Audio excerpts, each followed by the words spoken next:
All right, everybody, welcome back into another One Piece video. Today, we have the post-game show for chapter 1156. Just in case this is your first time tuning into one of these videos, how it works is that I like to go through the comment section of the previous spoiler video just to see what everybody's talking about coming off of the summary of the chapter. I want to see all the theories, all the thoughts, all the opinions, all that good stuff. So that is why we're here today. And now, without further ado, let's just get right into it. Okay, doke. So, top comment from the spoiler section says, Roger Pirates be like, save the world? No. Bang baddies, yes. Hey, brother, I can't hate it. I cannot hate it. If anything, I'm just disappointed that they got no game. I would have more respect for the Roger Pirates if we came into this chapter and the Kuja Pirates were all over them. Well, I mean, technically, Gloriosa and Shaki were, but you gotta admit, man, they do not have moves like Rayleigh. Rayleigh is just carrying the crew in terms of this right here. So, next comment says, I will show you what's on the summit of the world. Bro sounds like the MC of the show. Yeah, he kind of does. I mean, I just cannot wait to see how he fails, man. Like, with the crew he has today, I get it, right? They have no coordination. They're all looking out for themselves. But still, with this many heavy hitters, and he only gets more heavy hitters like Gloriosa later, how does he lose? How does he lose? Roger, why? Garp, why? Why stop this guy? Well, I mean, I'm sure they have good reasons. But still, man, imagine if Rox was successful. That'd be nuts. Well, I mean, I guess that's where Blackbeard comes in, though, right? This one says, Hiredin. Listening to the flashback. What does a pirate love triangle have anything to do with their father's death? Loki. It will make sense by the end. Yeah, that's one thing that's really funny to keep in mind, is that this all started because Hiredin wanted to figure out the truth of that day. And here we are, seeing Roger and Scopper Gabon's non-existent Riz game. And another funny thing to keep in mind is that Hiredin told Loki that he had 3 minutes to give us this flashback. Brother, it's been 4 to 5 weeks of flashback. What do you mean 3 minutes? It's crazy when you really think about it, but of course, anime logic, right? We can't really think too hard about it. It's like Goku on planet Namek. Oh, the planet's gonna be destroyed in 5 minutes. And then he proceeds to fight Frieza for like 20 episodes. Like, yeah, sure, why not, why not? I am curious though, like, is Loki actually telling all of this right here? Or this chapter, is it just like for us, the audience? Because I think it would be cool if we left the flashback and Luffy is like, whoa, Roger was in here? Like, whoa, you're telling me you knew about Roger and, the Kuja Pirates? Because I think that would be kind of awesome. Like, Luffy's takeaway is like, hey, my grandpa and the Pirate King fought each other in the past? That's sick as hell. Like, I think it would be cool if Luffy had some decent takeaway from it. Because right now, Luffy's just a bystander in this conversation. So I do want Luffy to, I don't know, extrapolate something. Like, maybe Luffy hears about Roger's attack from this chapter, Aramitama, and Luffy tries to use that ability. Or maybe Luffy's like, hey, my grandpa used Meteor Fist. Maybe I should try one of those too. I think that would be pretty nice. But, this is Luffy we are talking about, so who knows? This one says, stay on the grind, brother. You're carrying the community with these spoiler commentary videos and the hour-long discussions. I appreciate it. This one says, Oda said, One Piece is almost done. We need more baddies in the story. Thank you, Oda. Thank you, Oda. I mean, Gloriosa was already great, right? No complaints about Gloriosa, but Shaki? Prime Shaki? Yeah. That does something for the common man. This says, I love how the narrator was like, hey, you think this is filler, don't ya? Well, it ain't. Hold this Kuja pirate lore. I think it is just funny how Oda broke the fourth wall with that one, essentially. Like, hey guys, it's the great pirate era. We have to talk about the Kuja pirates. I just have to get this off my shoulders. Which I do wonder if it's going to play a bigger significance later on. I think this could just be introducing Gloriosa and how she later becomes a part of Rox's crew. But we'll see, we'll see. Like I said, I think if we wanted to hold this to greater significance, this could just be part of the reason why Roger doesn't like Rox off rip. Because Rox does end up getting Gloriosa, so maybe Roger gets really annoyed by that, saying, hey, you destroyed the Kuja pirates we love, even though he doesn't really care for Gloriosa. Maybe he's just mad, right? Like, because of you, Shaki lost her captain. I'll never forgive you, Rox Xebec. The Roger Pirates are cemented to be certified gooners with this chapter. They are. I mean, he's not just the Pirate King, he's the Gooner King. That's what I've been calling him. There's a timeline out there where a child between Roger and Gloriosa is the strongest pirate on the seas. That would be nuts. Dude, mixing Roger with the pirate empress? Yeah. Come on. We need Bonnie to tap into that alternate dimension right there, brother. This one says, yo, the riz of the Kuja pirates was so strong the narrator had to pause to talk about them. Roger, a simp? Sanji upscale. Roger pirates? No. The Gunner pirates? Yes. People say Sanji can't be a conqueror because he's a simp, but it turns out most of the old gen are simps. Roger, Gabon, Rayleigh, Odin, Herald, possibly even Emu. That's the thing, brother. We call them simps, but at the end of the day, they're just men. You know, we need a partner. These guys are looking. At what point are we just going to accept this as nature, right? Nature is just taking its course. And I never agreed with the whole thing about Sanji not being a conqueror because he's a simp. I think that just doesn't make sense. Like, what does that mean? Like, oh, if you love women, you can't be a conqueror. Huh? Oh, if you're pursuing the pussy, you just cannot use conqueror's haki anymore. No, no, no. Really? I never got that one. But then again, I do stay away from those conversations in general, so maybe that's for the best. Davy Jones is immortal and is still alive. He is the man marked by flames guarding the final road poneglyph. Yeah, I don't mind these theories. This isn't the first time a Davy Jones comment has slipped into one of these videos. I like it. I guess my main thing about Davy Jones is why do we not have any current day stories about him? Why has nobody mentioned Davy Jones present day? Is he just slipping under the radar? And if so, how? You know, the guy, if he's immortal, you'd think that somebody would say something. Like, he'd have a bounty poster. Somebody would say, hey, you know, there's this weird guy underwater just taking stuff. Like, they spoke about him in the past tense so much that I just feel like he's not around anymore. But we'll see. And then as far as, like, taking the final road poneglyph, like, if he's immortal, why did he wait, 900 plus years to finally take it? Like, that poneglyph was underwater for a long time. Davy Jones just recently took it. What made him do that, right? Was it because he heard Roger got to Laughdale and he didn't want anybody else to get there? I'm not too sure. I think that right there is where I'm currently hung up at. But I do agree that we will see Davy Jones, though. Is he immortal? I don't know. If he's immortal, I'm imagining like a Madara Kaguya situation. Sorry, I'm like rewatching Naruto as well. So, Naruto's fresh on the mind. But, when I think of Davy Jones, he could be like Kaguya. He'll just slip out of nowhere. But we'll see. Gloriosa out here calling Sissy pathetic for simping over Whitebeard. Meanwhile, she's been simping for Roger this whole time. Dude, I forgot about that. But you're so right. Gloriosa, take a look at the damn mirror. That's crazy. And this one says, Cole, when he sees proof of Garp clashing with Roger. Wait, what? Does Cole not believe they clashed? That's nuts. I mean, Garp was clashing with pretty much everybody, right?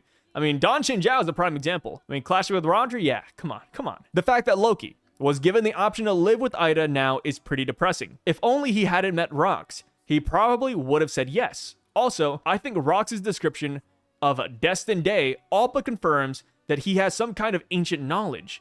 Must be where Blackbeard got his interest in archaeology. So, as far as this first point goes, yeah, it is pretty depressing knowing that Loki had a way out, but I wouldn't even blame Rox for this. I just blame the timing in general, because well before Loki met Rox, he was still attacking villagers. He was still letting animals loose among the villagers as well. Like, I think Ida should have just been there right after Estrid died. Like, that would be the prime moment to pick up Loki and to save him. I feel like Rox was the nail in the coffin, but he was cooked the minute he went to Estrid's brother. As far as Rox talking about the Destined Day, yeah, he has some sort of knowledge. I think that was confirmed even last chapter when he went up to the flower room, right? I feel like a normal person wouldn't immediately go to the flower room. You'd go to the empty throne and you sit up there, and that's pretty much it, right? You'd go to the reverie, you'd fight some kings, and you're like, okay, I'm at the top of the world. But no, Rox seemingly had extra information that alluded to the existence of Emu. That's crazy. How did he get that information? And of course, like you said, I think it does all tie back to Blackbeard being an archaeologist. So if I recall correctly, Oda dropped this line right here when he talked about what pirates would be if they weren't pirates. And yes, Blackbeard was given the archaeologist title, which is what Robin is. So it's like, okay, wait a minute. Like, can they read the ancient text? Do they have like the voice of all things, which I don't think would be bad, right? Roger had the voice of all things, and that's what allowed him to read the poneglyphs. If you're telling me that Roxy Xebec, another member of the D clan, had that ability too, yeah, it all falls in line. You know, maybe Rox had a special poneglyph that told him a little bit of something something, and that is how he knows about the Destined Day. That's how he knows about the 2 devil fruits they need, and why he puts so much emphasis on the Galley Law Giants and potentially even the ancient weapons. All because he has that extra knowledge. And then, of course, there is still the mystery about Blackbeard's lineage. The easy answer is to say that it's his connection to Roxy Xebec, but the way they worded it back on Egghead Island made it sound like it was something more. And then, of course, with Blackbeard, his body is still different at the end of the day. So there is still a pretty good chance that he and Rox are from a Buccaneer-esque tribe where they have information on the Void Century. Like how the Buccaneers knew about Sun God Nika, like how the Lunarians knew about Joy Boy. I think there's a chance that whatever Rox and Blackbeard are, wherever they hail from, had information about all this right here. But of course, kind of like a stretch, right? But we'll see, we'll see. Oda did want to make some less serious chapters. Solution: Kuja pirate randomness. I love that everybody kind of agrees that this is so random. I mean, it is, you know. It's funny because leaving this chapter, I've read the chapter like 3 or 4 times at this point, and after leaving the chapter, I kind of forget it's a Kuja pirate chapter. I'm not gonna lie. Like, my main takeaway is Roxy Xebec. He just steals the show. And as far as the Kuja Pirates, it's like, it feels like an OVA, you know, for lack of a better term, it feels kind of random. Like I said, I think it'll play a more important role later, like maybe next chapter, the chapter afterwards. But right now, it's like, hey, here's Gloriosa, you know, here's Shaki, and then here's Garp just showing up. Like, it just felt like fun. Not in a bad way, but it's just fun, you know what I mean? I have a feeling Luffy is Shaku's baby sister's child. Shaku's baby sister. Wait, do we know her baby sister? Does she have a baby sister? All right, so real quick, I just went through the wiki and we do not have a confirmed baby sister for Shaki yet. They say, I always think of the time when Buggy was doing calculations in his head about Luffy's lineage, and he mentioned, does that mean Rayleigh is Luffy's uncle? Oh, I see where you're coming from now. Okay. Yeah, Buggy dropped this line back at Marineford because Luffy talked about his connection to Rayleigh and to Ace, and of course, Buggy knows about the whole Gold Roger thing and Ace, so yeah. Huh. I don't know. It's odd thinking about Luffy's mom, because I feel like we won't meet her until we get the full dragon backstory. As far as Luffy coming from an Amazon Empress or somebody from Amazon Lily, I just don't know where to go with that yet. I mean, it's not a bad theory. I like that it ties in this random one-liner from Buggy, but we'll see. We'll see. I don't really have too many thoughts on that one right now. We might be sleeping on the fact that Shaki rejecting Roger and choosing Rayleigh might have been the moment Roger realized some treasures can't be claimed, only respected. That mindset shift could have been the seed that led him to laugh at Laughtail instead of trying to conquer it. That's not bad. I mean, this is a nice way to look at it. I saw this as more of just a gag. And then, of course, when it comes to Laughtail, we don't know what's there. Like, is there even anything to conquer at Laughtail, right? Because we know that Joy Boy left some sort of treasure there. And I just always assumed that the treasure was a joke altogether. Like, when Luffy gets there, Luffy will laugh as well because it's Joy Boy's joke. And then, of course, we know that Sun God Nika is the god of laughter anyways. So I think that's what it all ties back to. But I do like this, right? This is like a deeper take at the whole like Roger Shaki situation. But of course, like I said, I saw this in more of like a lighthearted manner. And let me see, going back to the chapter, does Roger still simp for her afterwards? Yeah, he does. Yeah, I'm looking at the end of the interaction and Roger says, hey, out of the way, Gloriosa, you're blocking Shaki. And then you could see his hard eyes still popping out. So yeah, I don't think he had a mindset shift yet. Maybe he does in the future, right? When Shaki does end up choosing Rayleigh specifically. But right now, you know, Roger, he's still in the Gooner mentality. All right, here goes my theory.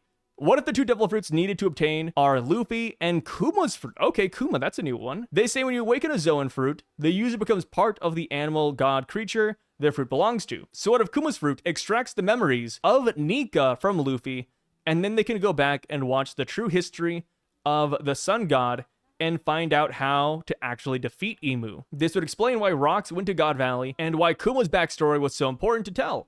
Random thought that came up in my head, but I thought it could make sense. That's not bad. Yeah, I mean, this all fits. I think the one thing is that we don't know for certain if this would even work about the whole thing about extracting memories from the Devil Fruit Zoan. Like, this would be the first time it's ever been implemented in the story. You know, you make a lot of logical sense here. I think this could work, but is this where Oda's going? I think overall it's a good theory, though. I think it is a good theory. It has a good basis to it, but we've just never seen this happen before. And then, of course, like, for Nika, this should work. But what about, like, other Zoans then? Like Rob Lucci, for example. Like, if you were to use Kuma's Devil Fruit to extract the memories from Rob Lucci's leopard, what would that show? I think that's one question I kind of have coming off of this. And if we wanted to go to, like, mythical Zoans as well, like human models, we could go to Sengoku's Buddha. Like, you extract memories from the Buddha fruit. What would that show too? Right? Because there could be a chance that the Nika fruit doesn't have the memories of the past, and that's just because it's like different iterations of Nika. But like I said, we've never seen this be implemented before, so everything surrounding this is still up in the air. But yeah, good idea though, good idea. Oda really left Loki in a sea stone cuff to hide his devil fruit. I mean, not just that, but, you know, he's a criminal at the end of the day. If he does have a devil fruit, 100% cuff this guy in sea stone. Do not let him destroy Elbaf, man. Roger pirates were clashing with the Kuja pirates because Roger wanted to take Shaki. Yeah, Roger needed to be locked up for real. Hey, at least he asked, right? If Roger was bad, I'm sure he could take Shaki. You know, if he really wanted to. Could the Roger Pirates beat the Kuja Pirates? I think so. Maybe. Well, this isn't like Prime Roger, though, is it? I don't know. What would you guys consider Prime Roger? Pirate King Roger?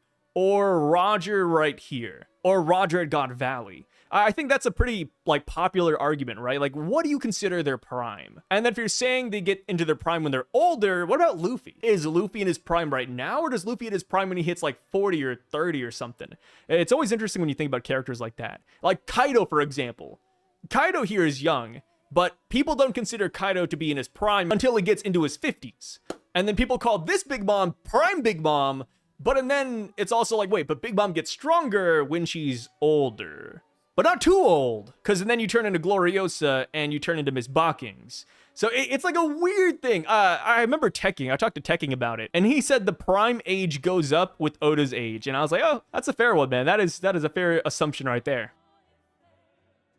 I think it's obvious that Loki ended up eating that devil fruit, especially since Rock said only Herald could use it to its full potential. Loki got the devil fruit, and we'll see the fruit's potential here on Elbaf against Emu. I think that'd be interesting. If Loki does have the devil fruit, we would have both, well, potentially both devil fruits needed to take down Emu. If the other one, of course, is the Sun God Nika fruit, which I think it is? Question mark? I feel like the Nika fruit has to be one of them, but we'll see about that, right? Because another popular candidate is definitely the Yami Yami no Mi, and that's because Blackbeard was talking about waiting for that fruit his entire life.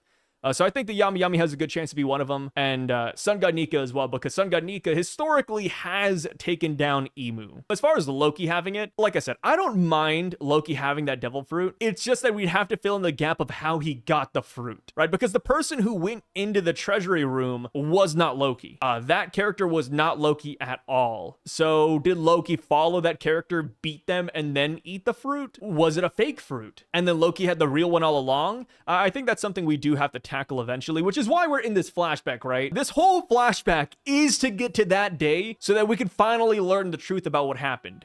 Which, it's funny that it's taken this long. If I was Hiruden and this was being told in real time, I'd be like, yo, Loki, I don't care about your childhood, brother. Hurry up. I don't care about rocks. What happened to my dad? Man, if I was Hiruden, I'd be blasting him, dude. Like, what do you mean we're learning about the Kuja pirates today?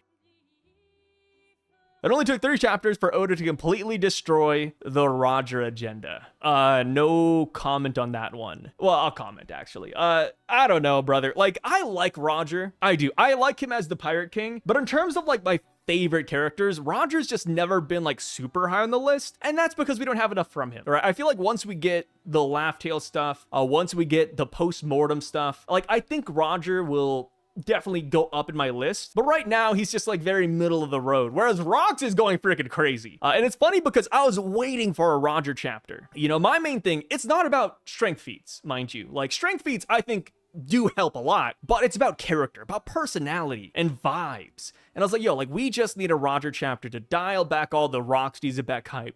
And here we have it. We have a Roger chapter. And what's funny is that a lot of people are saying this right here, that even though we got the Roger chapter, it's only harming his reputation more. Like I said, I have no real comment on that one. Like, I've always been like a villain fan over like a hero fan. So Rocks is, in my opinion, just stealing the show, brother. Which I'm excited, you know. I think we will get some of God Valley. And if we do, I think that would be amazing for Roger. I think Roger, he definitely needs more time in this flashback, right? We need more Roger feats. We need more Roger personality. We need to see more of his crew even, right? Dude, Rocks! Almost everybody in his crew has aura. Almost everybody in his crew we kind of care about. But as far as Roger's gang goes, like, dude, we got Scopper, we got Rayleigh, we have... People don't even care about Crocus. I like Crocus. We have Crocus. We have Odin, who joined, like, for the last half year. And then besides that, like, nobody knows the other people. I think we need to learn about Mealet Pine. I think we need to learn about Sunbell. Let's learn about Jackson Banner.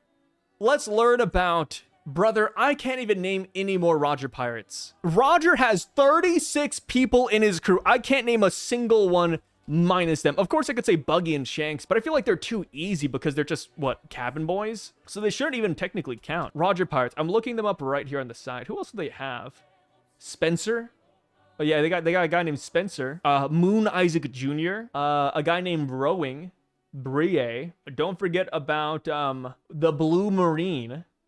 And Peter Boo, like, oh man, dude.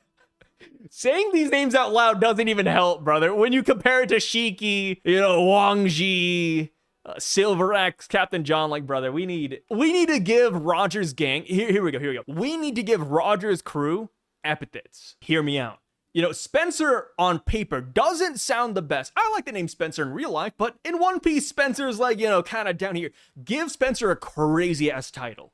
That's what Oda needs to do. Like, what about Spencer the Moon God? Ooh, that'd be crazy. And then we have Rowing, the Death Blight. Yeah, Crocus, the Doctor straight from hell. Ooh, yeah. Who's another one? Jackson Banner. What would Jackson Banner have? Okay, here's a good one. Jackson Banner could be like the chipmunk because his nutsack is so damn big. Like, dude, give them something, please, Oda. Give some of the other Roger pirates a time in the spotlight. They need it. They definitely need it. You know, even as a Rocks fan, I want the Roger pirates to have that aura. I want them to have the same force. But we'll see. We'll see. You know, One Piece can only be so long, right? One Piece can only be so long. I legitimately think that Barbell is the man marked by flames. Here's why. It is said that the last poneglyph was in Fishman Island, and after that, it disappeared, so there could be a chance that the man that stole the poneglyph was actually a fishman. Yep. Whirlpools creating is something that fishmen are capable of, and plus his hair is flames. Yes, I agree to all the above. I do think that Barbell is the best candidate, but there's just a couple of things that haven't sold me yet, and that's the black ship. Like, I feel like we need to see the ship, which of course, you know, if it is him, we're not going to see it till way later. And then I'm still hung up on what Shiryu said about the man marked by flames, and how whoever has it should be a WG operative. And it would make sense if somebody from the world government had that last poneglyph. That is what's hanging me up right now. But like you said, everything here is on the money. You know, fire hair, Fishman can create whirlpools. We saw that with Arlong. And then of course, it's in Fishman Island. Barbell would know it's there. Like, Barbell makes sense, but just, dude, it's just the thing about the whole world government line from Shiryu, which, keep in mind, Shiryu did not say that with 100% confidence. You know, Shiryu was guessing, but it's kind of just Oda teasing us too, right? That's how I see it. While yes, Shiryu had no real evidence to say that, that's still Oda writing it out. So I'm just trying to think about it like, okay, Oda's playing like 4D chess. Him dropping the world government line, I think is significant. And it's just like Shiryu said too, like, I think it makes sense if you do not want somebody to go to Laugh Hill, you take one of the poneglyphs. Like, that just is a slam dunk. If anything, I am surprised that Emu and the world government waited 900 years to start picking the poneglyphs up. Like, they're not heavy. Well, okay, they are heavy, but if you're strong, you can lift it. Like, I'd be shocked if an admiral couldn't lift a poneglyph. I'd be shocked if the Gorosei couldn't lift a poneglyph, the God Knights even. Like, yeah, like, I think the WG should have one of them, and I think that could be a good reason for the Straw Hats current day to go up to Marie Joie to get that poneglyph. Like, another thing to keep in mind is that if Barbell is the man marked by flames, where would we meet him? You know, how would Oda tie him back into the story? I think it'd be cool if we met him at Lodestar. You know, we do have to hit that final island, so maybe Barbell is waiting there with the poneglyph, but that just feels odd. Like, will we meet Barbell out on the open seas, like the Straw Hats are sailing after Elbaf, and then we see a black ship, and then it's Barbell? Like, I don't know. And that right there is just another thing I do get hung up on, and that's not just exclusive to Barbell, like, that's for anybody, right? Like, think about any theater you've heard about the man marked by flames, and then just imagine that character running into Luffy. Like, how would that take place? Of course it's One Piece, anything can fly, anything can work, but like, I just can't even imagine Barbell being like the next big character we meet. Like, I love Barbell because he's a catfish, but does Oda have the same love for Barbell that I do? I don't know. Oh, here we go. This is what I was talking about. Look. This chapter low-key did Roger dirty more than it helped his rep. Yeah. Like I said, I've been seeing these everywhere, man. Take back 1156. No. Oh, that's so funny. Prime Garp has to be top 10 in the verse after the showing. He's clashing with a supreme grade blade with fists only. Oh, yeah. I feel like Prime Garp has always been in the top 10. Definitely. As far as like in the verse goes, that's a little bit rough because, you know, after we meet more characters, it's like, okay, like we're going to think about Ryuma. We're going to think about Joy Boy, Emu, maybe even some of the 20 Kings, the original Joy Boy crew even. And then we go further back to like the Sun God, etc. But yeah, I think Prime Garp is a really big character when it comes to talking about the strongest in the series, though. It's crazy because like you think about the top 10 right now, and you know, people are putting Garling up there, you know, Shanks is in there, Luffy's in there, Dragon's in there, Akainu, etc. But it's like as we add on more and more characters, that list like it gets pushed down. Like Rox is revealed, for example. Like everybody kind of knew Rox was going to be strong, but now that we see how strong, it's like, okay, we're pushing him all the way up. And because we're doing that, characters do get pushed down at the same time. But then again, I'm not like the best power scaler. I don't know how he did it, but Rox feels like he actually knows the actual truth of the world. Not only about Emu, who he saw, but the actual conflict in the Void Century even before that. I think he's saying Herald needs to be the one eating the fruit because he's a giant, and maybe the original Joy Boy or the original Sun God Nika before that one was one. Like that giant straw hat is from somebody important. Yes, I definitely think this as well. Like I said, I've been on the boat that the legendary devil fruit is the Sun God Nika fruit. I heard a cool theory in the comment section. I don't know if we'll actually get to it, but somebody said, oh, this could be the dark Nika devil fruit, which I do enjoy a lot. Like, yeah, like Luffy's the Sun God devil fruit, and then Loki's the dark Sun God devil fruit. Like, I think that'd be pretty epic. And then as far as the importance of Herald eating it, I think this right here exactly. Like, yes, if it is a sun god fruit, then a giant should be the one to eat it. Not just because the original sun god was a giant, but because the giants have extra information on Nika entirely. They worship the sun god.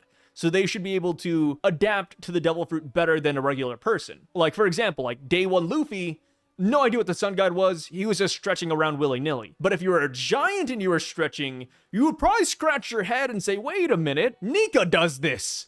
Am I Nika? I mean, hell, the Giants already call themselves the Sun God and they cosplay as the Sun God. So yeah, if they ate the Gomu Gomu no Mi day one, they'd probably put the pieces together quicker than Luffy did. Which, to be fair, Luffy still hasn't put the pieces together, which is funny to think about.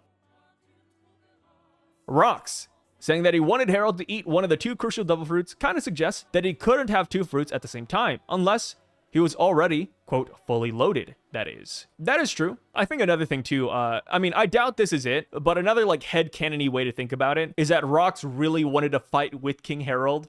Like, Rox loves this guy. Like, in the chapter, Kaido says, hey, why don't we just force Herald to join the crew? And then Rox is like, stop that, Kaido. That's my friend over there. Like, I think there is a reality where Rox just wanted to fight with Herald by his side, which is kind of funny. This comment says, isn't this technically one of the earliest times we've seen Roger? Yes. This is the second to earliest time. The earliest time is when Roger recruited Rayleigh, and Roger was like super silhouetted, I believe. We just have like the straw hat and like the blackened face. But yeah, this is the second earliest time. I mean, of course, you put technically right there, so yeah, you understand. Bogard casually handling Rayleigh. All right, let me look at the chapter again. Did that happen? I don't think that happened. Okay, so we see the clash, and no Rayleigh, no Bogard. We can assume, right? I mean, Bogard is a swordsman, Rayleigh has a sword. Sure, they may be clashed, but it's funny we don't see them even in the background.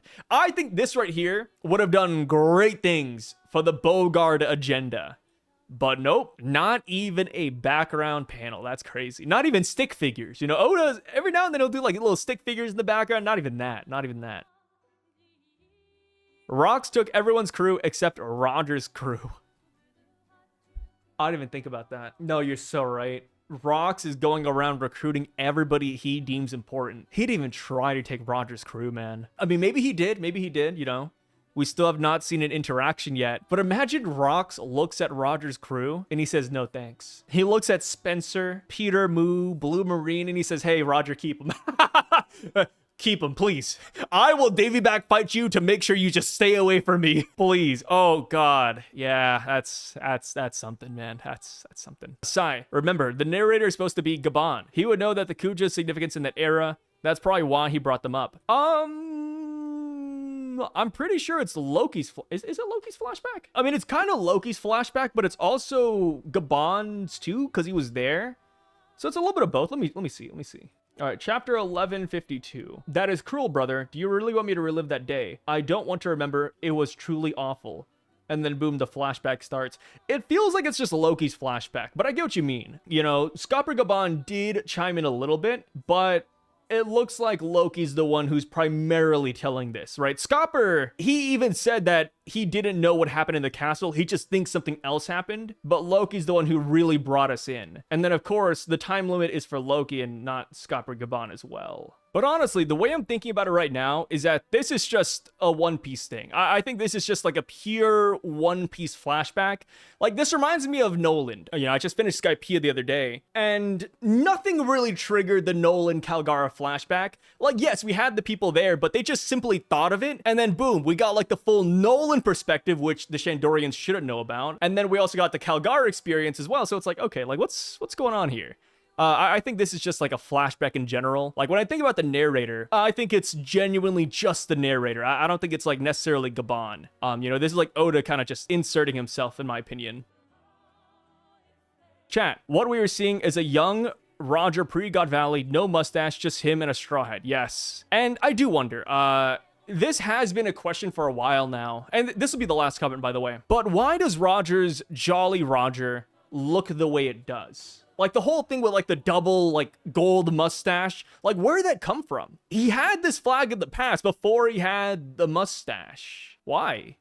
Like, how did he come up with that? Why did he come up with that? And you know, like it is pronounced in this chapter as well. So I'm just kind of curious, like, is it somebody that inspired him? Did his dad have a mustache? Maybe it's like a book that he read and they had a mustache. Like, we're not exactly super sure. Like, because he wears the straw hat, you'd kind of like to imagine that his Jolly Roger would be the straw hat as well. But maybe that parallel would be too on the nose. But yeah, that is still a big question we need to get answered eventually.